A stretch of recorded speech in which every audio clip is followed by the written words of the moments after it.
Woman insults soldier on plane. But when she reads the news next day, she breaks down in tears. The Houston airport terminal buzzed with its usual cacophony of announcements, rolling suitcases, and hurried footsteps. Helen Martinez, impeccably dressed in her Chanel suit and Christian Louboutin heels, checked her Rolex for the third time in 5 minutes. The flight to Boston was already delayed by 30 minutes, and her patience was wearing thin. When boarding finally began, Helen's first-class ticket should have guaranteed her a peaceful journey. However, as she settled into her window seat, she noticed a young man in military fatigues approaching her row. Her perfectly manicured fingers tightened around her leather handbag. "Excuse me, ma'am," the soldier said politely. "I believe I'm in 2B. Helen barely contained her eye roll. Another soldier, probably expecting special treatment and recognition just for wearing a uniform. She'd seen it countless times. The priority boarding, the thank you for your service comments, the perpetual hero worship that seemed to follow anyone in military dress. The soldier, whose name tag read Walker S., carefully stored his worn duffel bag in the overhead compartment and settled into his seat. Helen noticed he moved somewhat stiffly, favoring his left side. "I suppose you got some kind of military discount for this seat?" she couldn't help remarking, her voice dripping with disdain. Sam Walker turned slightly, his expression neutral. "No, ma'am. Full fare." "Really?" Helen's perfectly arched eyebrow raised skeptically. "Usually, your kind expects everything handed to them on a silver platter. Special treatment everywhere you go." A slight tension appeared in Sam's jaw, but his voice remained steady. "I assure you, ma'am, I'm not expecting any special treatment." "Oh, please," Helen scoffed, warming to her topic. "I see it all the time. Everyone falling all over themselves to thank you for your service, giving you discounts, special privileges, as if putting on a uniform automatically makes you some kind of hero." Several nearby passengers shot disapproving glances in Helen's direction, but she ignored them. The soldier simply pulled out a worn photograph from his breast pocket, looking at it with such intensity that it only irritated Helen further. "What's that? Your propaganda photo op with some poor foreign children?" she sneered. Sam's fingers tightened slightly around the photo's edges, but his voice remained calm.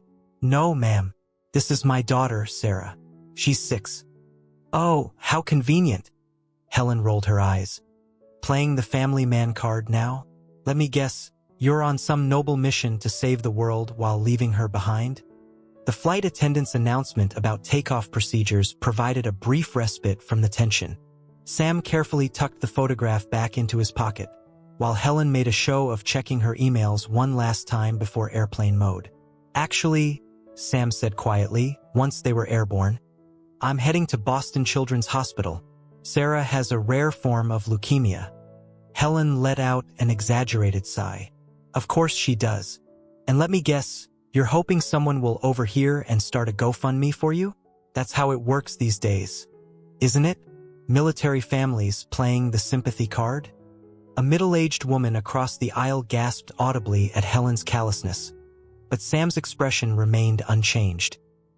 He reached for the in-flight magazine, his hands slightly trembling, though whether from anger or emotion, Helen couldn't tell. "The military's healthcare system should cover that anyway," Helen continued, unable to stop herself. "More special treatment." "Ma'am," Sam finally said, his voice barely above a whisper. "I understand you have strong feelings about the military, but my daughter's condition is real, and it's serious. The treatment she needs is experimental. That's why we're going to Boston." Helen noticed a faint scar running along his neck, disappearing beneath his collar. Probably from some training accident, she thought dismissively. She'd read about how much money was wasted on military training exercises. The flight attendant approached with the drink cart. "Thank you for your service," she said warmly to Sam, offering him a complimentary drink. "See," Helen gestured triumphantly. "Special treatment, just like I said." "No, thank you," Sam replied to the attendant. "Just water, please, and I'll pay for it." The 4-hour flight continued in tense silence. Helen buried herself in work documents on her laptop, occasionally shooting sideways glances at the soldier. She noticed he kept checking his phone whenever it was allowed, his face growing more concerned each time. During a bout of turbulence, Sam winced noticeably as the plane jerked. Helen caught a glimpse of what looked like severe scarring on his wrist when his sleeve rode up. "Combat injury?" she asked, more sarcastic than curious. "IED in Kandahar," he replied simply. "2 years ago. Lost 3 members of my unit that day." "Well, that's what happens when you sign up to play war," Helen retorted, though her voice carried slightly less venom than before. Sam turned to face her fully for the first time. His eyes, Helen noticed, carried a weight she hadn't seen before. "Ma'am, I don't know what experiences have led you to hate the military so much, but I can assure you none of us are playing." The Boston Logan International Airport was bathed in early evening light when they landed. Helen gathered her belongings, deliberately taking her time to avoid having to walk next to Sam through the terminal.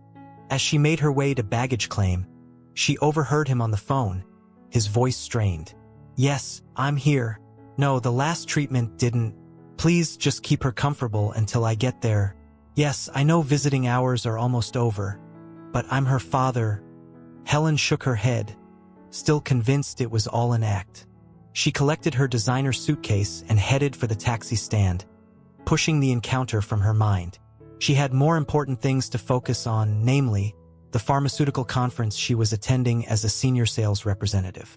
Later that evening, in her luxury hotel room at the Four Seasons, Helen scrolled through her social media feed while sipping a glass of expensive Cabernet. A shared post from a local Boston news station caught her eye, and her wine glass nearly slipped from her fingers. The headline read, "Local Heroes Battle. Decorated soldier fights new enemy for daughter's life." There on her screen was Sam Walker's face, but not in the way she expected. The article showed him in a hospital room, holding a frail little girl with no hair. The child's smile was radiant despite the tubes and monitors surrounding her. Helen's hands trembled as she read, "Staff Sergeant Samuel Walker, recipient of the Purple Heart and Bronze Star for his actions in Afghanistan that saved his entire unit, now faces a different kind of battle. His 6-year-old daughter Sarah suffers from an aggressive form of acute myeloid leukemia that has proven resistant to traditional treatments. Despite still recovering from severe injuries sustained in combat, Walker has been working 3 jobs between his military duties to fund experimental treatments not covered by military insurance. His unit has been raising funds through various initiatives, but the costly treatment at Boston Children's Hospital remains a significant challenge. I promised her mother before she passed away that I would always protect Sarah," Walker said. "When you're in combat, you have weapons, training, and your brothers in arms. But fighting cancer, you feel helpless. All I can do is be here and try to give her a chance." The article continued with details about Sarah's condition and the experimental treatment program, but Helen couldn't read any more through her tears. She remembered every cutting remark she'd made on the plane, every dismissive gesture, every cruel assumption. The photograph from the article haunted her. Sam in his hospital chair, holding his daughter while clearly in pain himself from his injuries, yet smiling for her sake. The same photograph he'd tried to show Helen on the plane. With shaking hands, she reached for her laptop and searched for more information. She found the fundraising page set up by Sam's unit, which detailed not only Sarah's battle but Sam's own journey. The IED attack had left him with severe internal injuries and PTSD, yet he had refused medical discharge to maintain his daughter's military insurance coverage. Helen barely slept that night. Every time she closed her eyes, she saw Sarah's brave smile, Sam's tired but determined face, and most hauntingly, she heard her own cruel words echoing in her mind. The morning light found her still in her hotel robe, her conference notes untouched. As she dug deeper into the Walker's story, she discovered that Sam's wife, Maria, had died from complications during Sarah's birth. Despite his grief, Sam had remained an active-duty soldier, creating a support network of fellow military families to help care for Sarah when he was deployed. The article described how he would read stories to her every night over video chat from Afghanistan, never missing a day until the IED attack left him unconscious for 2 weeks. Helen's fingers hovered over her keyboard as she found Boston Children's Hospital's website. Without hesitation, she clicked on the donation page. The amount she entered, $50,000, would barely dent her savings, but it represented something more significant than money. It was her first step toward atonement. But it wasn't enough. She called the conference organizers and apologized for her absence, citing a family emergency. Then she contacted her pharmaceutical company's charitable foundation. As a senior representative, she had connections that could make a difference. "This is Helen Martinez from Meridian Pharmaceuticals," she said, her voice firm despite her lack of sleep. "I need to speak with Dr. Thompson about the compassionate care program." Hours later, she sat in a meeting room at the hospital with the program directors. Her professional mask was firmly in place, but her heart raced as she made her pitch. "Our foundation has the resources to support experimental treatments like Sarah Walker's," she explained. "What we need is to streamline the approval process. Every day we delay is a day these children suffer unnecessarily." Through the conference room's glass walls, she caught glimpses of children in the oncology ward. Some were playing, others sleeping, all fighting battles no child should have to face. Somewhere in this building, she knew, Sam Walker was sitting beside his daughter's bed, probably still in his uniform from yesterday. Ms. Martinez, one of the directors, leaned forward. "What you're proposing would require significant policy changes." Helen straightened her spine, channeling all her years of corporate negotiation experience. "Then let's change them. Today. Right now." She thought of how quickly she had judged Sam, how easily she had dismissed his sacrifice and his pain. The least she could do now was fight just as hard for his daughter as he had fought for his country and his fellow soldiers. As day turned to evening, Helen found herself in the hospital's cafeteria, surrounded by spreadsheets and policy documents. Her perfectly styled hair had become disheveled, her expensive suit wrinkled, but she barely noticed. She was on a mission of her own now. Through the large windows, she could see families coming and going, their faces telling stories of hope, fear, and determination. A young nurse approached her table, carrying a fresh cup of coffee. "You've been here all day," the nurse observed, placing the coffee before Helen.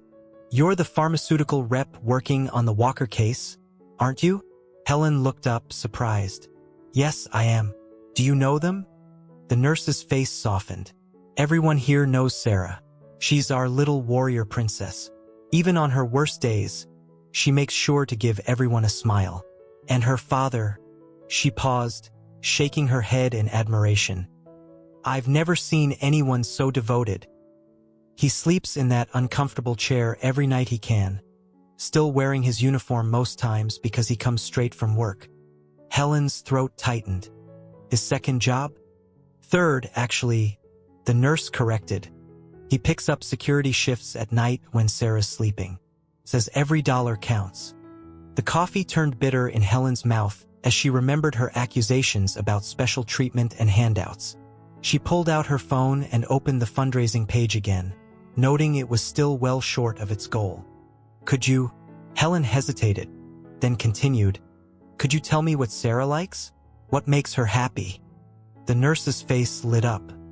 "Oh, she loves princesses, especially Belle from Beauty and the Beast. Says she likes that Belle reads lots of books, just like her. And unicorns, her room at home is full of them, according to her dad." Helen jotted down notes, an idea forming in her mind. She had connections not just in pharmaceuticals but in corporate events and fundraising. She'd spent years building networks for her own career advancement. Now it was time to use them for something more meaningful. She pulled out her phone again, this time dialing a number she hadn't used in months. "James? It's Helen Martinez. Remember that favor you owe me? I need you to help me organize an event. A big one."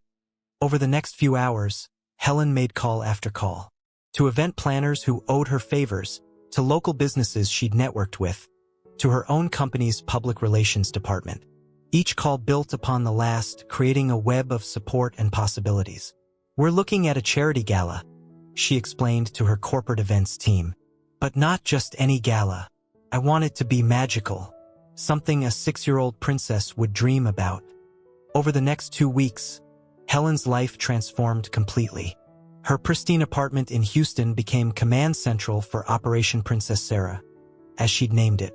Designer suits were replaced by casual clothes as she worked around the clock, coordinating between Boston and Houston. She hadn't approached Sam yet. Every time she saw him in the hospital hallways, usually looking exhausted but still managing to smile at the staff, shame kept her from speaking up. Instead, she channeled her energy into action. The Boston Children's Hospital's Grand Ballroom was secured for the event. Local businesses began donating services. Florists promised arrangements that would transform the space into an enchanted garden. Lighting specialists designed a starlit ceiling effect, and a premier catering company offered their services at cost. But Helen's masterstroke came through her connection to a major entertainment company. "I don't care what it costs," she told the executive on the phone. "I want real Disney princesses there, especially Belle. And yes, I'll handle the liability insurance personally." Her corporate reputation for being hard-nosed and demanding suddenly became an asset in a different way. When vendors hesitated, she didn't back down. When bureaucrats cited regulations, she found solutions. She was fighting now with the same determination she'd once used to close sales deals. One afternoon, while overseeing decorations in the hospital ballroom, she overheard 2 nurses talking outside. "Sarah's numbers aren't good today," one whispered. "Dr. Phillips had to adjust the treatment protocol again." "How's her father taking it?" "Still at her bedside. He's reading her Beauty and the Beast for the 100th time. Says it keeps her spirits up." Helen's hands trembled as she checked her phone. The fundraising page showed they were still $150,000 short of the goal needed for the full treatment course. She immediately added another $25,000 from her own accounts, then sent urgent messages to her corporate contacts. That evening, she finally gathered the courage to walk past Sarah's room. Through the window, she saw Sam in his familiar position, still in his security guard uniform, reading from a worn storybook. Sarah lay in her bed, thin and pale but smiling as her father did different voices for each character. Helen noticed the room's bare walls and standard hospital furnishings. Within an hour, she had arranged for a team to transform it overnight while Sarah slept. They would need to be quiet and follow strict hospital protocols, but Helen was determined. By morning, Sarah's room would be a princess's chamber, complete with twinkling lights, removable wall murals, and a canopy over her bed. As she walked back to her hotel that night, Helen reflected on how different she felt from the woman who had boarded that plane 2 weeks ago. Her designer handbag now carried printouts of medical research alongside her makeup, and her phone's recent calls were filled with charity organizations rather than business contacts. The morning Sarah discovered her transformed room became legendary among the hospital staff. Helen, pretending to be reviewing charts at the nurse's station, heard the little girl's delighted gasp all the way down the hall. "Daddy! Daddy, look! It's just like Belle's castle." Sam's voice, thick with emotion, carried through the hallway. "It sure is, Princess. Looks like you had some fairy godmothers working overnight." Helen slipped away before she could be noticed, but the memory of Sarah's joy stayed with her all day as she continued preparations for the gala. The event was now just 3 days away, and the response had exceeded her wildest expectations. That afternoon, she received an unexpected call from her company's CEO. "Martinez," he said, "I've been hearing interesting things about your activities in Boston. Quite a departure from your usual approach." Helen straightened in her chair, prepared to defend her actions. "Sir, I can explain." "No need," he interrupted. "I've reviewed the proposal from our charitable foundation. The board has agreed to match all donations raised at your gala, dollar for dollar." For the first time in her career, Helen found herself speechless. "And Helen," he added, his voice softening, "my granddaughter survived childhood leukemia. What you're doing, it matters." After hanging up, Helen sat in her hotel room, surrounded by event planning documents and medical research papers. She pulled up an old email on her phone, one she'd received 5 years ago but never opened. It was from her younger sister, Maria, asking for help with medical bills. Helen had ignored it, too focused on her career climbing to be bothered with family problems. Maria had died 6 months later. Tears rolled down her cheeks as she finally understood why she'd reacted so harshly to Sam on the plane. It wasn't about him at all. It was about her own guilt, her own shame at having failed to help when someone needed her.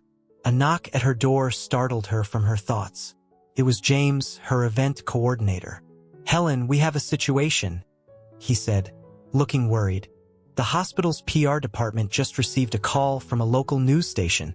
Someone leaked information about the gala, and they're running a story tonight about the mysterious benefactor helping the Walker family." Helen's heart raced. She wasn't ready for Sam to know, wasn't ready to face him and admit who she was and what she'd said on that plane. "What should we do?" James asked. Helen took a deep breath, straightened her shoulders, and made a decision. "Get me in touch with the news station. It's time to stop hiding." The evening news segment aired at 6 o'clock. Helen sat in her hotel room, watching herself on screen as she told a carefully edited version of how she'd become involved with Sarah's case. She spoke about the foundation's matching grant, about the upcoming gala, about the community's overwhelming response. What she didn't mention was that first encounter on the plane. Her phone began ringing almost immediately after the broadcast. She ignored the calls from colleagues and reporters, but one name on her screen made her freeze. Sam Walker. With trembling fingers, she answered. "Hello, Ms. Martinez?" Sam's voice was exactly as she remembered, calm and steady. I hope I'm not disturbing you. The nurses gave me your number." "No, not at all," Helen managed to say, her heart pounding. "I just watched the news," he continued. "I don't know how to thank you for everything you've done. Sarah hasn't stopped talking about her room, and now this gala." Helen couldn't bear it anymore. "Mr. Walker, Sam, there's something you need to know." She took a deep breath. "I was on your flight from Houston. I was the woman who—" "I know," he interrupted gently. "I recognized you the first day you came to the hospital." Helen sank into her chair, stunned. "You knew? All this time?" "Yes, ma'am. But why didn't you say anything? After how horrible I was to you?" "Because," Sam said quietly, "I could see you were trying to make amends. My father used to say that actions speak louder than words. Your actions these past weeks have said everything that needed to be said." Tears flowed freely down Helen's face now. "I was wrong, so wrong about everything. The things I said about you, about the military." "Ms. Martinez," Sam interrupted again. Sarah would like to say something. There was a rustling sound. Then a small, cheerful voice came on the line. "Hello. Daddy says you're my fairy godmother. Did you really make my room magical?" Helen laughed through her tears. "I had some help from other fairy godmothers, sweetie. Can you do more magic? The doctors say my medicine isn't working very good." Helen's heart clenched. "Sarah, honey, I promise you, I'm going to do everything I can to help make you better. Are you excited about the party?" "Yes. Daddy says there might be real princesses there. Is Belle coming? She's my favorite." The night of the gala arrived with all the magic Helen had envisioned. The hospital's ballroom had been transformed into an enchanted castle, with twinkling lights cascading from the ceiling like falling stars. Crystal chandeliers cast warm golden light over tables decorated with roses in glass domes, reminiscent of Beauty and the Beast. Children from the oncology ward, dressed as princes and princesses, filled the room with laughter and wonder. Sarah Walker made her grand entrance in a yellow bell-inspired gown, custom-made to accommodate her medical equipment. Despite her frailty, her eyes sparkled with joy as she took in the scene. Sam, dressed in his formal military uniform, held her hand as she walked carefully into the ballroom. Helen watched from a distance, her heart full. She'd chosen a simple blue gown, wanting all attention to remain on the children. But Sarah spotted her immediately. "Fairy godmother," the little girl called out, making her way over as quickly as her weakened body would allow. Before Helen could respond, she found herself wrapped in a tight hug from the small child. "Thank you for making everything so beautiful," Sarah whispered. Helen knelt down to Sarah's level, careful of the child's foreline. You, my dear, are the most beautiful princess here. The evening unfolded like a dream. Professional Disney character performers mingled with the children, but the real Belle spent extra time with Sarah, reading stories and singing songs. Corporate donors and local celebrities who had attended opened their hearts and their checkbooks as they witnessed the pure joy on the children's faces. During a quiet moment, Sam approached Helen at her table. "May I have this dance?" he asked formally, extending his hand. As they moved slowly across the dance floor, Helen finally found the courage to speak directly about that day on the plane. "I've been carrying so much anger, so much guilt about my own sister," she confessed. "I took it all out on you that day. I can never fully apologize enough." Sam's eyes showed understanding. "Sometimes the hardest person to forgive is yourself," he said quietly. "But look around, look at what your guilt transformed into.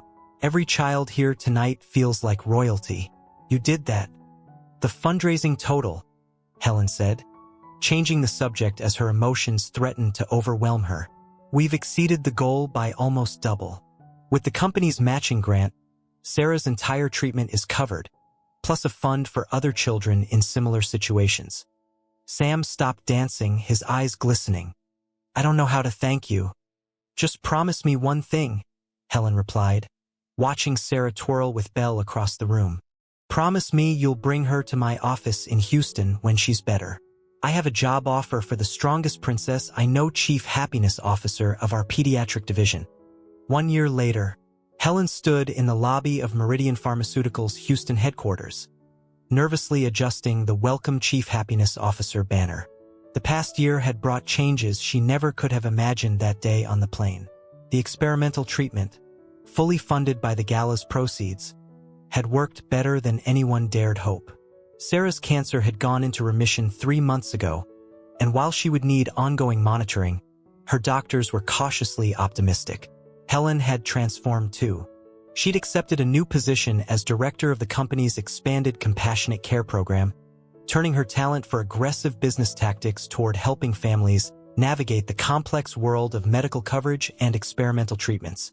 The program she'd created for Sarah now helped hundreds of other children. The elevator doors opened, and Sarah Walker bounded out, her hair grown back into cute pigtails, her cheeks full of healthy color. She wore a t-shirt that read Princess Warrior and carried a stuffed unicorn.